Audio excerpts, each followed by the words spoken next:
10वां सवाल आपकी TV screen पर। यूक्रेन रूस की वजह से बढ़ रहे हैं भारत में तेल के दाम।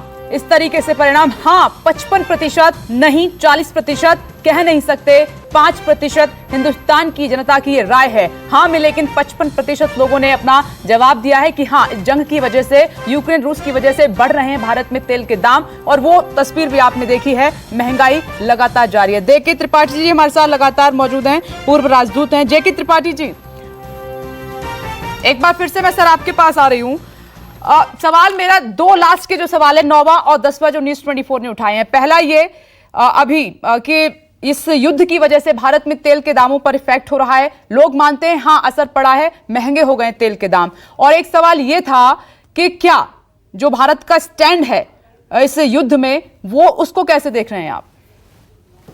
देखिए, मुझे बड़ा प्लेजेंट सरप्राइज ये है कि हमारे देश की जनता, जहां आप ये जिनसे ओपिनियन ले रहे हैं, वो कोई बहुत बड़े पॉलिटिकल साइंटिस्ट या कोई बड़े एनालिस्ट नहीं है, लेकिन फिर भी उनके कारण दूसरे हो सकते हैं, लेकिन फिर भी निष्कर्ष ज्यादातर का वही है जो ज्यादातर पॉलिटिकल एनालिस्ट का या पॉलिटिकल साइंटिस्ट का है, विचारकों का है और सरकार का है। ये बड़े ताज्जुब की बात है। मैं पहले आपको इसकी बधाई देना चाहता हूं कि आपने ये बहुत अच्छा कदम उठाया, जिससे कम से कम हमारी जनता क्या सोचती है विश्व के एक बहुत बड़े मसले के बारे में ये पता लगेगा।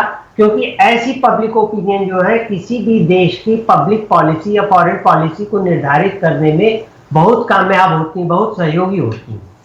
अब एक चीज लेकिन मैं इसमें ये कहना चाहता हूं कि लेकिन फिर भी क्या है कि जब दो देशों के बीच में लड़ाई हो रही होती तो तीसरे देश में पैदा की गई ओपिनियन उस लड़ाई में कोई खास प्रभाव नहीं डाल सकती।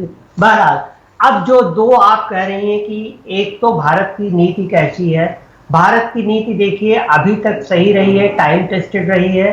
अभी तक ऐसा रहा है कि अमेरिका काफी कुछ झुंझलाहट के बावजूद अमेरिका ने ये कहा है कि नहीं, हम मानते हैं कि आपको तेल लेना चाहिए। मुझे थोड़ा सा आपको रुकना पड़ रहा है क्योंकि हो सकता है आगे प्रधानमंत्री नरेंद्र मोदी तुरंत उनका बच्चों के साथ संवाद आए। उससे पहले हमारे साथ रिटायर्ड कर्नल करण खर्ब साहब भी इस वक्त जुड़ चुके हैं। सर, स्वागत है आपका न्यूज़ 24 पर। उनसे भी एक कमेंट ले लें।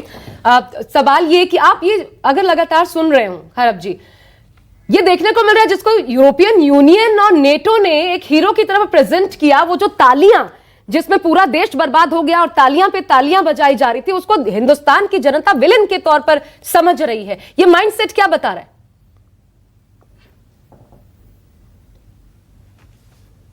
ये देखिए, एक अलग तरीके मैनिफेस्टो आया है इस युद्ध में।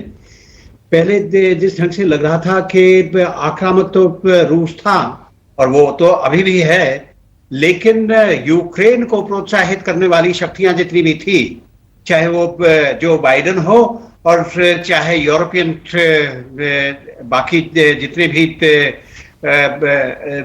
राज हैं, जितने भी देश हैं यूरोप के, उनके भी, चाहे वो यूई है चाहे नेटो है, सबने एक तरह से दूर दूर से